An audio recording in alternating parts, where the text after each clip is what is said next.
되는 곳.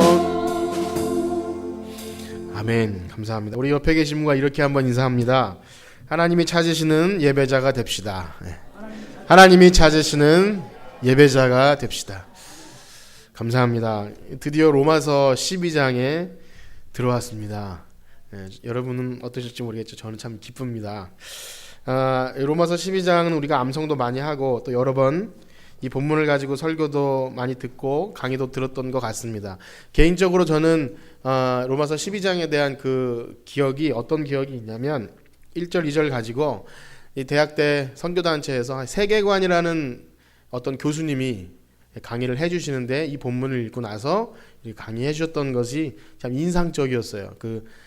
우리 세계가, 신자의 세계가 하나님의 창조, 그다음에 타락, 그다음에 구속, 이런 그 시스템을 가지고 이 세계가 구성되고 우리 믿는 사람들이 어떻게 세계를 바라보고 우리 이성관, 물질관, 또 여러 가지 문화, 그런 것들에 대해서 어떻게 바라볼지를 가르쳐주는 게 참 재밌던 강의예요. 그래서 한 20년 전에 저도 이제 교회 그 중고등부 아이들을 한 20년 전에 그래도 그 버스를 이렇게 빌려서 저 강릉까지 이렇게 수련회를 가서 제가 알지도 못하지만 강의를 한답시고 이렇게 그 강의를 그대로 카피해서 이렇게 재밌게 했던 기억이 있습니다. 제가 아는 것도 별로 없는데 너무 좋아서 그것을 했던 기억이 있어요. 그때는 그것이 나름대로 그렇게 의미가 있고 참 좋은데, 오늘 이렇게 우리가 1장부터 11장 혹은 1장부터 8장까지 이렇게 그 구원의 교리를 그래도 나름대로 최선을 다해 깊이 다루지 않았습니까? 그렇게 다루고 나서 12장에 들어가는 입장과 그냥 이렇게 단순하게 12장을 따와서 우리 그리스도인은 그렇게 살아야 된다, 세계를 그렇게 봐야 된다, 그렇게 바라보는 관점이, 그래서 그런 생활윤리, 우리는 이렇게 살아야 된다, 이렇게 말하는 것이 완전히 차원이 다름을 느끼게 됩니다. 더 많이 느끼게 되는데, 자, 그 말씀이 뭐냐면 우리가 이제까지 살펴본 대로 우리의 구원은 우리의 어떤 올바른 행위나 공로나 어떤 그것으로 얻어지는 것이 아님을 우리는 알고 그렇게 믿고 있습니다. 그런데 만약 구원에 관한 그런 원리들이 제대로 이렇게 믿어지거나 뼈저리게 이렇게 통감한 과정 없이 마음속에 정말 예수 그리스도를 깊이 이해하고 또 마음으로 믿고 입으로 신하는 그런 과정들 없이 신자들은 이렇게 살아야 됩니다 라는 것이 도덕적으로 주어지면 또 어떤 오류가 발생하냐면 이렇게 살아야 신자가 된다, 새로운 율법이 되는 거예요.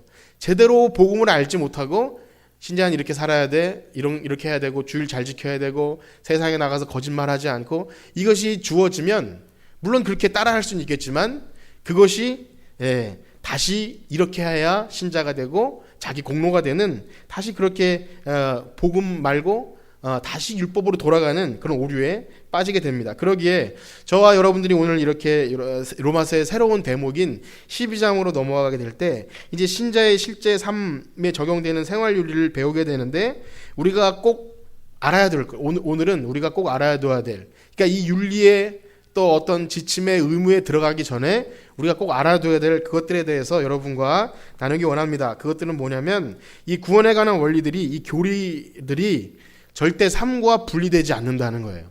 우리가 이제까지 1장부터 8장 혹은 이스라엘에 관한 9장, 10장, 11장이 다 이렇게 이론적으로 우리 머릿속으로 알았잖아요. 사실은 우리가 아무것도 행한 것 없이 우리는 그냥 의인이 되었어요.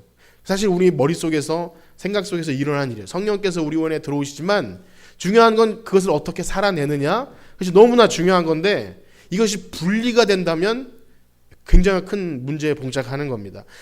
신자의 삶이 우리가 배운 대로, 우리가 믿은 대로가 이어지지 않는다면 문제이기 때문에 이것을 알아야 돼요. 또 한 가지는, 만약에 이렇게 앞으로 진행될 어떻게 교회의 삶, 신자의 삶, 개인의 삶들이, 교인 간의 관계, 우리가 세상을 보러 오는 관계들이 그냥 의무로 주어지면 아까 말씀드린 대로 또 새로운 십자가예요.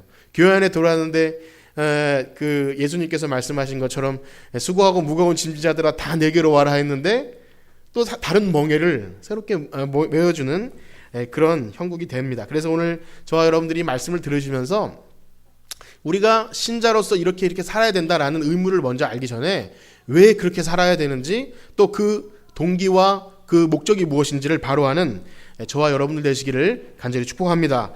자, 말씀드린 대로 로마서 이제 1장부터 11장까지 우리가 같은 죄인이 어떻게 의인이 되며 또 우리가 마땅히 이룰 수 없는 율법의 요구를 어떻게 예수님께서 이루셨으며 또 하나님의 진노를 우리가 어떻게 피할 수 있는지를 우리는 잘 배웠어요. 그것이 바로 우리가 말하는 구원입니다. 구원의 길. 우리가 어떻게 구원을 받는가 하는 거예요. 자, 그런데 그 길은 무엇입니까? 여러분 말할 수 있으시죠? 이제 우리가 어떻게 구원을 받는가? 우리를 위하여 사람의 몸을 입고 오신 그 예수님께서 우리의 모든 율법의 요구를 이루시기 위해 십자가에 못 박혀 돌아가시고 우리는 그것을 믿기만 하면 구원을 얻는 줄 믿습니다. 그래서 구원 얻는 사람은 그것을 마음으로 믿고 입으로 시인하고 예수님께서 우리를 죽으심과 부활하심을 다 믿는 거예요. 그리고 그것이 나의 어떤 행위나 공로가 아니라 바로 하나님의 전적인 은혜로 되었다. 이것이 이 복음의 핵심인 것입니다. 자, 그런데 이러한 구원에 관한 논쟁이 다 끝나고 12장으로 이어집니다. 그렇기 때문에 12장의 1절의 출발은 이렇게 시작하는 거예요. 우리가 12장 1절 권한원이까지만 읽도록 하겠습니다. 12장 1절. 그러므로 시작. 그러므로 형제들아 내가 하나님의 모든 자비하심으로 너희를 권하노니. 아멘. 그래서 이 출발이 그러므로 시작하는 것은 앞에 1장부터 11장까지 모든 것을 다 들은 사람에게 주어지는 그런 말씀이라는 거예요. 그러니까 즉 뭐냐면 이것들을 깨닫지 못한 사람이라면 이것을 사실 들을 필요도 없고 들어도 이해도 되지 않는다는 거예요. 물론 도덕적으로. 그래서 어떤 사람들은 어떤 현대 어떤 신자들이나 어떤 사람들은 성경에서 윤리 도덕만 빼고 그런 우리가 이해할 수 있는 거 빼고 나머지는 다 빼버리라고 하는 사람도 있어. 예수님의 기적이나 어떤 계시나 이런 우리가 이해할 수 없는 거 다 빼고 도덕 뭐 착하게 살아라 그런 것만 있으면 기독교라고 보기도 하는 사람들도 있어요. 어쨌든 자기 마음대로지만 그런 거예요. 그러나 그런 것들이 진정 이 복음으로 인해서 우리가 어떻게 구원받는지 우리가 어떻게 사람이 제대로 진정한 하나님이 창조하신 사람이 되는지를 모르고 산다면 그것은 그에게 아무 의미가 없는 거예요. 그래서 바울은요 이렇게 시작하는 거예요. 그러므로 이제까지 말씀을 잘 들었다면 이제 하나님의 모든 자비하심으로 이 자비 속에 그것이 다 들어있는 거예요. 그러니까 이 자비라는 것은 이제까지의 구원의 모든 내용들 하나님께서 우리를 긍휼히 여기시고 우리를 불쌍히 여기셔서 우리를 구원해 주신 그 자비함으로 우리에게 권한다는 거예요. 그 권함도 역시 그냥 이렇게 사십시오 제가 이렇게 부탁을 드립니다. 교회 나오는 성도님들 이렇게 사세요 라고 그냥 부탁하는 차원이 아니라 이 단어 속에는 이런 의미가 있다고 합니다. 우리가 사랑하는 사람이 뭐 부모님이나 사랑하는 너무나 귀한 사람이 죽어요. 죽는데 그분이 했던 그런 정신과 어떤 업적들을 그 사랑하는 사람들이 그 뜻대로 살아가라고 할 때 누가 강요하지 않아도 그냥 그렇게 된다는 거예요. 그분을 생각하면서 예수님이 그랬다는 거 아닙니까? 예수님께서 행하시려고 했던 일을 제자들이 그것을 그대로 이었던 것처럼 권한다는 것은 뭐 이렇게 뭐 하렴 하시고 말렴 마시고 좋으니까 한번 해보세요라고 아니라 아주 그 너무나 무거운 의미가 들어있는 거예요. 그 사랑을 안다면 여러분 그렇게 사세요 이렇게 말하는 거예요. 그래서 바울은 그렇게 시작합니다. 하나님의 모든 자비하심으로 너희를 권하노니. 그래서 우리는 그 권함의 뜻을 정확히 알아야 돼요. 그래서 이제부터 그 구원 얻은 신자의 삶, 개인의 삶, 교회 간에 교우 간에서 또 세상에 관해서 이게 쭉 이어질 텐데 자 그래서 이것은 말씀드린 대로 구원 얻은 신자들이 살아야 될 방향인 거예요. 물론 세상 사람들이 따라해도 뭐라고 하진 않지만 이것은 구원 얻은 신자들에게 주어지는 거예요. 반대로 말하면 뭐냐면 한 번도 나의 죄와 나의 추함과 더러움과 이런 것들에 대한 처절한 어떤 그 낙심이나 나는 어찌할 수 없는 죄인입니다 라는 그런 깨달음도 한 번도 없었고 또 예수님이 아니라면 내가 이 죄의 문제를 해결해 줄 아무도 없는데 예수님이 해결해 주셨습니다 라는 그런 느낌도 별로 없고 또 뭐랄까요 그 하나님의 은혜에 관해서 나는 정말 은혜 없이는 살아갈 수 없습니다 라는 그런 느낌도 별로 갖지 못한 사람에게 여러분 그런 느낌 다 있으시죠? 조금 과거형이 됐던 어쨌든 간에 예수님 아니면 살 수 없습니다. 은혜 아니면 살 수 없고 난 철저한 죄인이라서 스스로 아무것도 할 수 없는 죄인입니다 라는 것을 여러분들은 깨달아 보셨어요. 그런데 그렇지 못한 사람에게 만약에 이렇게 사십시오. 그래서 교회 나오면 이런 거예요. 주의를 잘 지키셔야 하고 11조 하셔야 하고 그 다음에 직분도 받기도 해요. 그 다음에 봉사도 합니다. 이렇게 되면 어떻게 될까요? 너무 힘든 거예요. 그것은 너무 힘든 거예요. 말할 수 없을 정도로 힘든 거예요. 구원의 확신도 없는데 교회에서 무엇을 하기 때문에 그냥 이끌려서 왔다가 사람들이 약간 좋거나 뭔가 있어서 이렇게 하다 보니까 뭔가 됐어요. 직분도 받아요. 그런데 이것이 너무 힘든 거예요. 왜냐? 왜 해야 되는지를 모르는 거예요. 착하게 살려면 불교가 또 착하게 살라 그러고 세상에 TV만 봐도 어떻게 살게 다 나오는데 교회에서 힘들게 하는 것조차 너무나 어려운 거죠. 새로운 십자가를 드는 거예요. 그래서 참 이것이 우리가 잘 우리의 동기와 우리가 주의 일을 하는 것 이런 것들이 잘 이렇게 정립이 돼야 됩니다. 나는 이걸 왜 하는가? 이따가 더 말씀드리겠지만 우리는 무엇을 함으로써 인정받거나 구원받는 그런 사람들이 아닌 거예요. 여러분 그걸 믿으시죠? 자, 그렇기 때문에 가끔씩 신기하게도 구원의 확신이 없는 사람들임에도 불구하고 교회 안이나 밖에서 이렇게 비판하는 사람들이 있어요. 우리 신자들이 아직 완전하지 않지만 저나 여러분들이 완전하지 않지만 우리 찬양한 대로 버티고 견디며 이렇게 살아가는 건 아닙니까? 가끔씩 시험에 걸려 넘어지기도 하고 참 이렇게 내가 신자인가 느낄 정도로 그렇게 살아가기도 합니다. 그러나 그것도 모르는 사람들이, 구원 얻은 것도 모르는 사람들이 우리를 향해서 만약에 그래가지고 너 신자냐? 너 믿음 있는 거 맞아? 라고 말한다면 기분은 상하겠지만 그 사람은 그런 말할 자격도 없고 능력도 없고 그런 그 차원을 모르는 거예요. 여러분 성경에 보면 욥이 있지 않습니까? 욥이 하나님과 직접 지금 관계 중이잖아요. 하나님이 마귀를 그런 사람에게 욥의 친구들이 와서 뭐라 떠든들 그것이 무슨 의미가 있습니까? 물론 개인적으로 고통을 받았겠지만 하나님은 욥과 관계하는 거예요. 우리는 하나님을 바라보는 하늘에 속한 구원 얻은 성도들이란 말이에요. 누구도 우리를 세상의 윤리와 도덕으로 판단하지 못합니다. 여러분 그거 믿으시나요? 그런 말들에 약간 낙심할 수도 있고 내가 신자인가 그럴 수도 있지만 여러분 아무도 우리는 세상에 감당하지 못할 그런 신자들인 줄 믿습니다. 우리는 하나님과 친한 사람들이에요. 하나님과 관계하면 돼요. 내가 못하는 거 맞아요. 그러나 하나님과 관계지 그 사람들이 윤리와 도덕적으로 우리를 평가한다고 해서 나 신자 아닌가 보다 이런 그건 구원에 정말 그 원리가 부족하기 때문이에요. 물론 그렇다고 해서 구원 못 받은 건 아니지만 확실히 아셔야 돼요. 자, 그런데 그러한 사람들이 실제로 교회 안에 많이 있음을 발견하게 돼요. 교회 안과 밖에 많이 있고, 왜냐하면 우리 예수님의 천국 비유처럼 우리 이 알곡도 있지만 가라지도 있고 이 눈에 보이는 실제 교회는 천상의 교회가 아니기 때문에 다 섞여 있는 거예요. 자, 그러기에 오늘 로마서 12장 신자들의 행위와 그런 행실에 관한 권면들을 듣기 전에 그런 것들 생각하지 말고, 그런 어떤 사람들의 행위와 어떤 것들에 대한 비판이나 편견 말고 여러분 바로 나 자신을 바라보기를 축복합니다. 나는 진짜 내 행위와 동기가, 내가 무언가를 할 때 그 동기가 정말 예수님 사랑해서 하나님께 나를 위해서 죽으신 그 사랑이 너무나 감사해서 이 일을 하고 있는지, 여기 나와서 이 일을 하고 있는, 예배를 드리고 봉사를 하고 무언가를 열심히 하는데 그 동기가 바로 하나님이 나를 사랑하셨기에 그러한 것인지, 여러분 그러한 여러분들을 철저하게 검증하시길 축복합니다. 그것을 자꾸 생각하지 않으면 잊혀지고 또 이게 힘에 붙여지고 자꾸 이렇게 형식적이 될 수밖에 없어요. 우리가 이것을 왜 하는지를 자꾸 생각해야 됩니다. 그래서 여기서 말씀드린 대로 바울은 하나님의 모든 자비하심으로 너희를 권하는 거예요. 강요할 필요도 없어요. 하나님의 자비를 안다면 이렇게 하십시오라고 하면 네, 그런 방법이 있었군요 하고 그렇게 살아가는 거예요.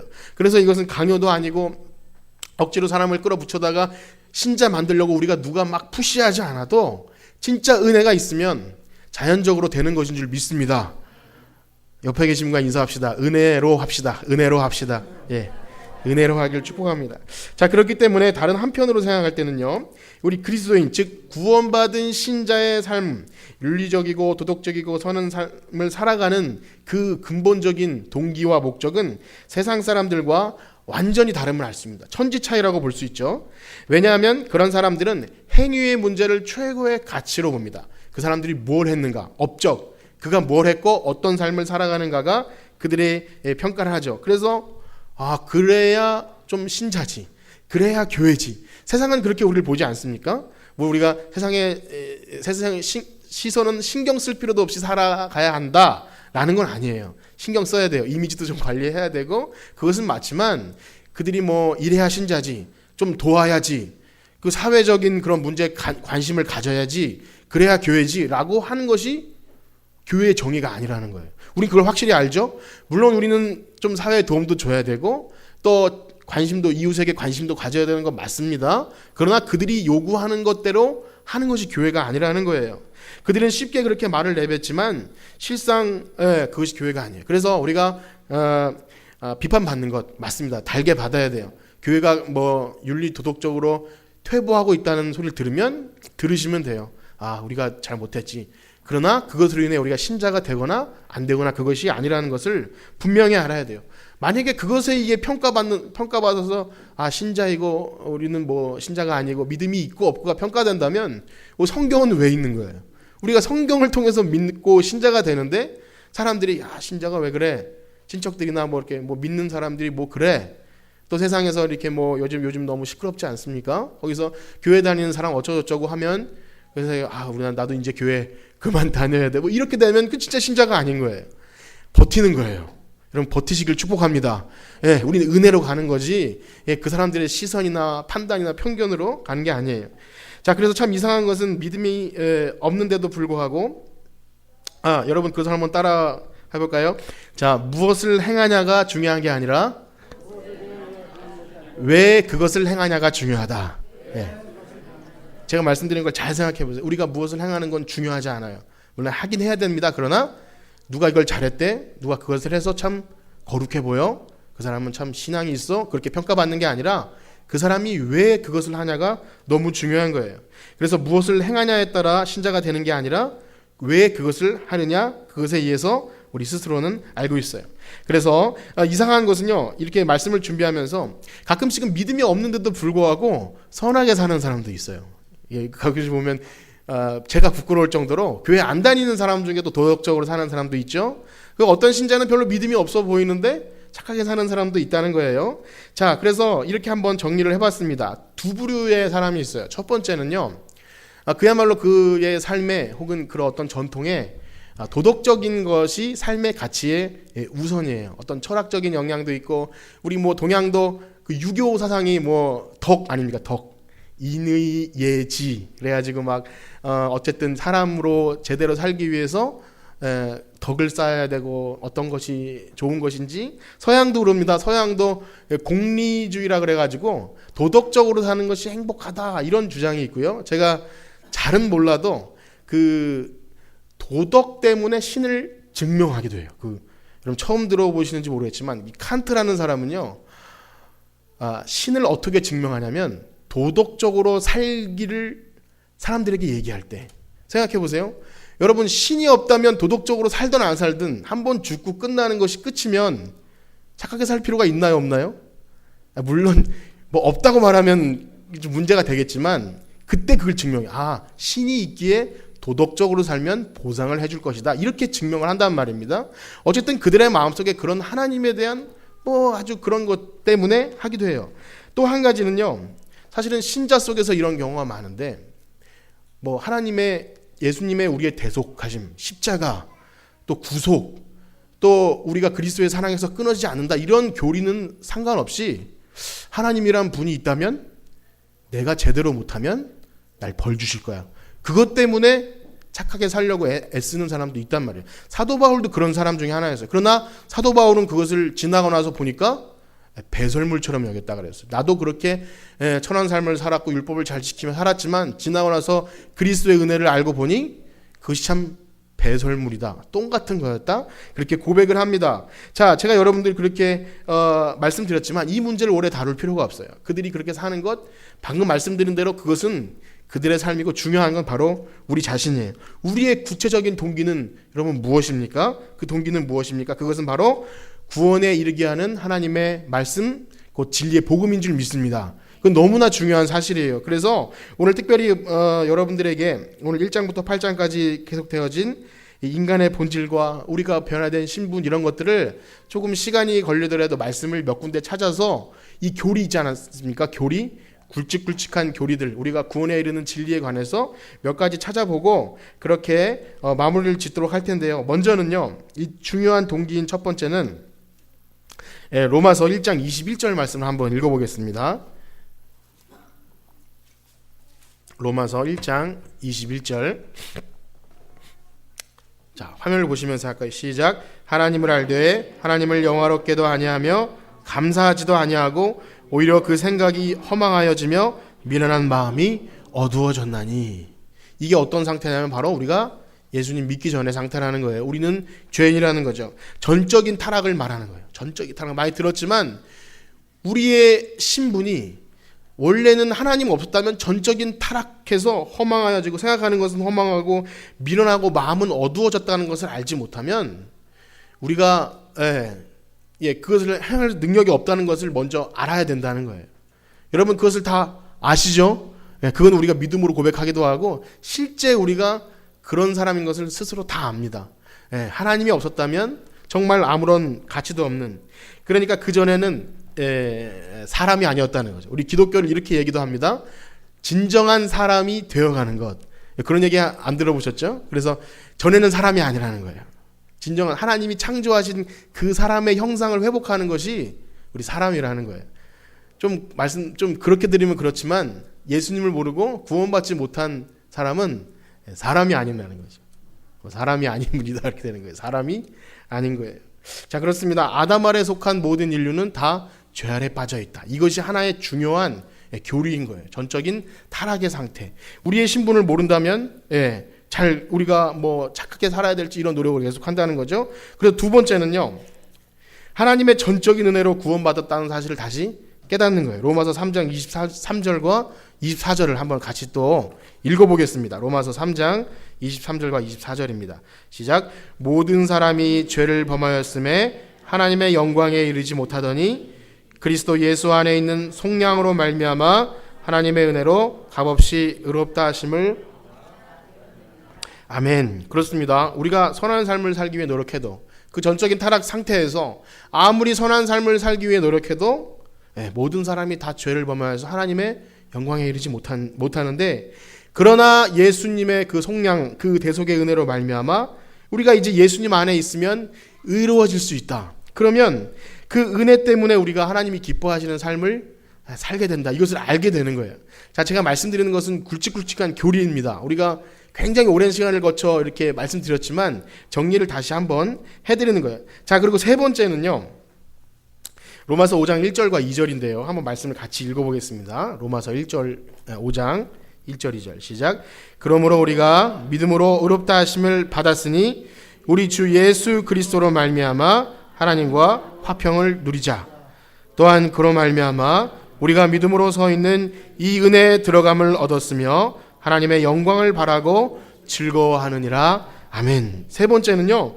구원 얻은 신자에게는 그냥 죄에서 단순히 지옥에서 천국으로 간 것, 그 너무나 귀한 거지만 단순히 지옥에서 천국으로 아슬아슬하게 딱 들어간 그 정도가 아니라 어떤 특권이 주어지냐면 이제 신분이 변하는 거예요. 신분이 하나님과 화평을 누리고 또 이제 그 하나님의 영광을 바라고 즐거워할 수 있는, 제가 이 대목을 설교하면서 이것이 이런 거라고 말씀드렸어요. 그 하나님의 왕국에, 예를 들면 그 성막에 이젠 중간에 모든 막힌 담을 주님 그 몸으로 다 허무시고 담대하게 그냥 그 보좌로 들어갈 수 있는 그런 상태라고 말씀드렸어요. 우리의 신분이 이제 과거와는 다른 거예요. 막 짐승을 잡아들여야 되고 또 손을 씻어야 되고 그 어려운 과정들을 겪어서도 직접 만나는 것이 아니라 제사장이 그걸 대신해주는 그런 상태였다면, 이제는 하나님과 화평을 이뤄서 그냥 보좌 앞에 담대히 들어갈 수 있는 그런 특권을 얻었는 줄 믿습니다. 그래서 우리는 선을 행할 수 있는 동기가 생기는 거예요. 내가 그러니까 그런 하나님의 영광스러움을 아니까, 하나님의 영광을 바라고 즐거워할 만한 그런 영적인 상태가 되었으니까 더 이상 옛날에 그 구차한 더러운 것들에 관심을 둘 필요가 없는 건 아닌가, 이렇게 우리의 마음이 동기가 유발되는 거예요. 여러분 좀 그렇게 되십니까? 그래서 이 교리가 제대로 정립이 돼야 돼요. 그래서요, 다섯 번째로는요, 이 특권 중에 더 놀라운 특권이 있는데 로마서 8장 14절 15절을 한번 읽어보겠습니다. 로마서 8장 14절 15절. 자, 시작. 무릇 하나님의 영으로 인도함을 받는 사람은 하나님의 아들이라. 너희는 다시 무서워하는 종의 영을 받지 아니하고 양자의 영을 받았으므로 우리가 아빠 아버지라고 부르시느니라. 아멘. 8장이니까 좀 생각이 나시나요? 아까는 1장 2장 5장이었는데 그렇습니다. 이제는 그냥 의인 그 정도가 아니라 자녀예요, 자녀. 하나님을 아버지라고 부르시나요? 하나님이 아버지시니까 더 이상 누추한 삶을 살 수 없는 거예요. 더 이상 이 과거의 더럽고 추한 삶에 우리의 그 신분이 왕의 자녀의 신분인데 더 이상 그렇게 살 수가 없는 거예요. 동기가 유발되십니까, 여러분? 제가 억지로 좀 강요하는 또 느낌이 있는데 이 동기가 확실하셔야 돼요. 난 왕의 자녀, 하나님 자녀야. 하나님이 나를 자녀 삼아 주셨어. 근데 세상의 그런 더러움에 나를 노출시킨다는 것 말도 안 돼. 이렇게 우리의 동기가 확실해지는 거예요. 그리고 또 엄청난 권리가 더 생기는데 그것은 뭐냐면 바로 또 다음에 단계는 뭐냐면 이런 거예요. 우리가 이미 많이 들었지만 여러분, 우리의 구원이, 그럼 우리가 의인되고 자녀됨이 취소될 수가 있습니까, 없습니까? 절대 없어요. 절대 없어요. 그리고 예수님의 우리에 대한 사랑이 끊어질 수가 있나요, 없나요? 결코 그럴 수 없다고 아주 못 박아서 그렇게 말씀하십니다. 그 말씀을 로마서 8장 1절과 2절 또 다음에 또 읽겠는데 한번 읽어보겠습니다. 로마서 8장 1절과 2절입니다. 시작. 그러므로 이제 그리스도 예수 안에 있는 자에게는 결코 정죄함이 없나니 이는 그리스도 예수 안에 있는 생명의 성령의 법이 죄와 사망의 법에서 너를 해방하였음이라. 아멘. 그리고 또 한번 읽겠습니다. 로마서 8장 38절 39절입니다. 자, 시작. 내가 확신하노니 사망이나 생명이나 천사들이나 권세자들이나 현재일이나 장래일이나 능력이나 높음이나 깊음이나 다른 어떤 피조물이라도 우리 주 예수 안에 있는 하나님의 사랑에서 아멘. 이걸 여러분들에게 성도의 견인이라는 그런 말씀을 드렸어요. 끝까지 버티고 견디게 하시는 분도 바로 우리 하나님이시다. 제가 시간을 들여서라도 이렇게 말씀을 여러분과 읽은 이유가 있습니다. 여러분 읽으시면서 좀 지루하다라고 느끼신 분도 있었을 것이고 졸리신 분도 있었을 것인데 짧은 시간이었는데도 이렇게 말씀을 읽으면 우리의 또 졸음이 찾아옵니다. 근데 제가 이렇게 시간을 들여서 말씀드린 것은 우리 이 교리가요, 구원에 관한 교리가 사람이 만들어낸 것이 아니라 이 말씀을 기반으로 하고 있다는 거예요. 하나님의 말씀을 기반으로 올바른 교리가 정립이 되어야지 그것이 삶으로 이어지는 게 당연해지는 것이, 만약에 이것이 제대로 정립이 되지 않고 하나님의 말씀을 봐도 구원 얻은 방법이, 원리가 무엇인지가 제대로 정립이 되지 않으면 그것이 삶으로 이어진다는 것은 사실은 말이 안 된다는 거죠. 약간 그렇게도 제대로 구원을 받았는지도 모르는데 잘 살아가는 것은 아까 말씀드린 대로 다른 동기예요. 다른 동기. 이렇게 해야 내가 인정받겠구나. 이렇게 해야 구원에 좀 가까워지겠구나. 여러분, 우리의 구원은 이미 완성된 줄 믿습니다. 그리고 결코 취소되지 않습니다. 여러분, 그런 마음을 가지고, 그러니까 우리의 신분이 변화됐고 이제 의롭게 살 수 있는 능력도 주셨으니까, 성령께서 우리 안에 거하시면, 하나님의 영이 우리 안에 거하시면 우리가 이제 할 수 있는 능력이 있으니까 이제 하면 되는 거예요. 그런 마음을 가지고 하는 것이지 두렵거나 아니면 이렇게 해야 내가 뭔가 의로워질 수 있겠구나 이렇게 되는 것이 아니라는 것입니다. 자, 그래서 바른 말씀에 따른 교리가 없을 때요, 아무리 오랜 신앙생활하고 또 직분도 있고 성령의 체험을 했다 할지라도 이것이 약간 좀 애매할 수 있는 문제긴 한데 어쨌든 그 삶이 그대로 이어지기가 너무나 힘들어요. 교회에서 배우고 이렇게 구원받았지 그렇게 했지만 삶으로 이어지는 것이 너무 힘듭니다. 그래서 아무리 능력을 행하고 막 이렇게 병든 자를 고치고 했을 때, 예수님께 찾아왔을 때 예수님께서 나와 상관이 없다 이렇게 말씀하시는 거예요. 내 아버지의 뜻대로 행하는 자가 아니면 상관이 없다고 말씀하시는 거예요. 아무리 날고 기고 높고 교회에서 직분이 있고 설교를 하고 찬양을 하고 아무리 대단한 일을 하는 것 같아도 그의 삶이 예수님께서 우리에게 말씀하신, 또 성경이 우리에게 구원받은 자로서 신자의 삶을 얘기하는 것과 상관없는 삶을 산다면 우리는 의심해 봐야 돼요. 여러분, 이것을 우리가 구원을 받았을까 안 받았을까 의심하라는 얘기가 아니라 우리 스스로에게 질문해 보라는 거예요. 내가 교회에서 배운 것과 이제 예배드리고 집에 돌아갔을 때의 삶이 그래도 완전 일치는 아니더라도 이어지고 있는가? 여러분, 이어지십니까? 여러분, 좀 이따 보시겠지만 그것이 예배예요. 더 중요한 예배예요. 교회에서 1시간 딱 드리고 이제 돌아가서 전혀 다른 이중적인 삶을 사는 것이 아니라 말씀을 들어요. 듣고 그것이 깨달아져요. 근데 그냥 세상에 나갔을 때 괴리가 생기는 게 맞아요. 진정한 성도라면 고통이 있어야 돼요. 아, 나 왜 이렇게 살지 못하지? 분명히 말씀은 이런데 나는 왜 이렇지? 하면서 자신을 복종시키면서 우리를 기도의 자리로 이끄는 것이 바로 구원받은 성도들인 줄 믿습니다. 그냥 단순하게 그냥 예배 잘 드렸으니까 마음대로 세상에서 살다가 이렇게 다시 와서 또 이렇게 하는 것, 그것은 우리의 신앙의 원리와 삶이 괴리가 된 거예요. 여러분, 그것이 일치하기를 축복합니다. 그래서 이런 얘기가 있더라고요. 여러분, 이 말씀을 잘 들어보십시오. 이제 주의를 잘 지키고 세상에서 자기를 위해서 열심히 살다가 다시 와서 주의를 지키는 것이 참 괜찮죠. 근데 그것이 큰 유혹이라고 합니다. 왜냐? 직장으로 돌아가고 가정으로 돌아가서도 여러분 신자로서 사셔야 돼요. 그래서 그것이 거기서도 예배가 드려지는 거예요. 그래서 우리가 아까 전반부만 읽었는데 12장 1절 후반절을 한번 읽어볼까요? 처음부터 한번 같이 읽어보겠습니다. 로마서 12장 1절 전체를 한번 읽어보겠습니다. 시작. 그러므로 형제들아, 내가 하나님의 모든 자비하심으로 너희 몸을 하나님이 기뻐하시는 거룩한 산제물로 드리라. 이는 너희가 드릴 영적 예배니라. 아멘. 너무나 많이 들었던 말씀이지만 정말 이것이 구원의 확신과 교리가 밑바탕 되지 않으면 또 다른 십자가로 다가오는 거예요. 그러나 그렇지 않을 때 자연스럽게 하나님, 전 하나님 거예요. 저는 주님 은혜면 살 수 없어요 하면서 주님께 산 예물로 드리는 것. 이제 그래서 말씀드린 대로 우리의 삶 자체가 예배가 되는 거예요. 이 예배에 관해서는 이제 이어지면서 조금 더 말씀을 드리도록 하겠지만 어쨌든 그런 것입니다. 이것이 우리의 예배 시간이 전부가 아니라 우리의 삶 전체가 예배라는 것. 그래서 여기에 국한된 것이 아니라 교회 돌아가서 자기 직장에서 가정에서 거기서도 목사로 살지 못하면, 거기서도 권사로 살지 못하면 괴리가 된 거예요. 사람들은 우리로 하여금 지탄할 수도 있습니다. 그건 달게 받아야 돼요.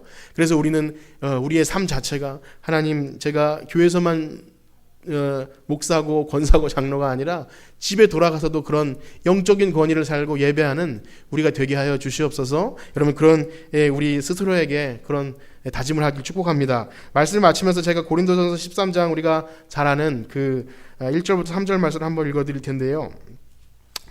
제가 한번 읽어보겠습니다. 고린도전서 13장 1절에서 3절입니다. 내가 사람의 방언과 천사의 말을 할지라도 사랑이 없으면 소리나는 구리와 울리는 꽹과리가 되고, 내가 예언하는 능력이 있어 모든 비밀과 모든 지식을 알고 또 산을 옮길 만한 모든 믿음이 있을지라도 사랑이 없으면 내가 아무것도 아니요, 내가 내게 있는 모든 것을 구제하고 또 내 몸을 불살하게 내줄지라도 사랑이 없으면 내게 아무 유익이 없느니라. 아멘.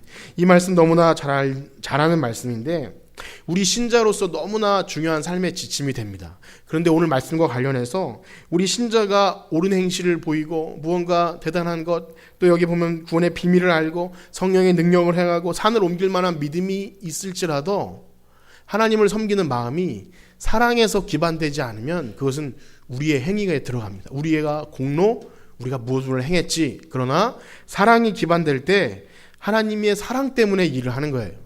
여러분, 하나님을 사랑하십니까?